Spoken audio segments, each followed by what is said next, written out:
La ilaha illallah itu kita bisa pahami dengan nafi isbat. Nafi itu artinya menidakkan. Isbat itu artinya menetapkan. Jadi ketika kita mengatakan la ilaha illallah, artinya kita menafikan tidak ada Tuhan illallah kecuali Allah. Jadi menafikan tidak ada Tuhan illallah itu menetapkan bahwa hanya Allah sebagai Tuhan. Apa yang dimaksud dengan nafi isbat seperti ini? Supaya mudah dipahami, kita harus yakin bahwa yang bisa memberi manfaat dan mudarat hanyalah Allah Subhanahu wa Ta'ala. Saya kasih contoh sederhana. Ketika kita mau makan obat misalnya, kita harus mengatakan begini, ambil itu obat, kemudian targib dia. Katakan kepada obat, wahai obat, obat tidak bisa menyembuhkan. Yang menyembuhkan adalah Allah. Obat bisa menyembuhkan, itu berhajat kepada Allah. Tapi Allah bisa menyembuhkan, tidak berhajat kepada obat. Jika Allah menghendaki, obat bisa menyembuhkan. Jika Allah menghendaki, obat tidak bisa menyembuhkan.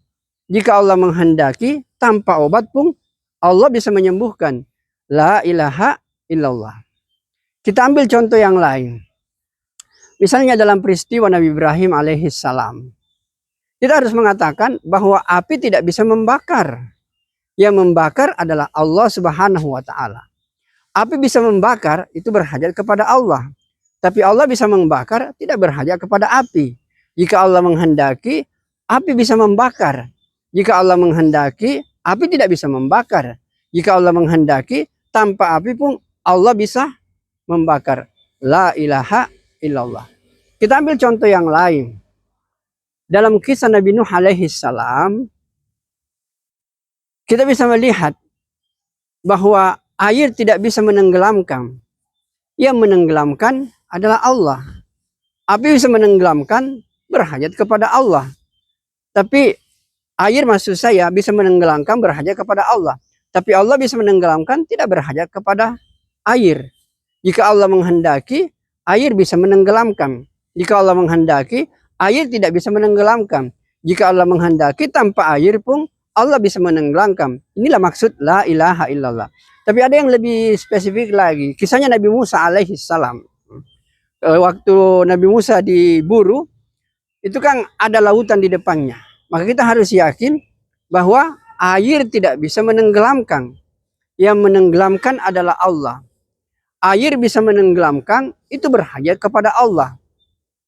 Air tidak bisa menenggelamkan, itu juga berhajat kepada Allah. Jika Allah menghendaki, air bisa menenggelamkan. Jika Allah menghendaki, air tidak bisa menenggelamkan. Jika Allah menghendaki, tanpa air pun Allah bisa menenggelamkan. Inilah maksud la ilaha illallah. Dan terakhir saya akan kasih contoh. Kita bisa mengatakan uang tidak bisa membahagiakan. Yang membahagiakan adalah Allah. Uang bisa membahagiakan, berhajat kepada Allah. Tapi Allah bisa membahagiakan, tidak berhajat kepada uang. Jika Allah menghendaki, uang bisa membahagiakan. Jika Allah menghendaki, uang tidak bisa membahagiakan. Jika Allah menghendaki, tanpa uang pun Allah bisa membahagiakan. La ilaha illallah. Kemudian yang terakhir, mungkin kita bisa ambil contoh. Ketika kita makan misalnya. Kita harus mengatakan bahwa nasi tidak bisa mengenyangkan. Yang mengenyangkan adalah Allah. Nasi bisa mengenyangkan, berhajat kepada Allah. Tapi Allah bisa mengenyangkan, tidak butuh nasi. Jika Allah menghendaki, nasi bisa mengenyangkan. Jika Allah menghendaki, nasi tidak bisa mengenyangkan. Jika Allah menghendaki, tanpa nasi pun Allah bisa mengenyangkan. La ilaha illallah.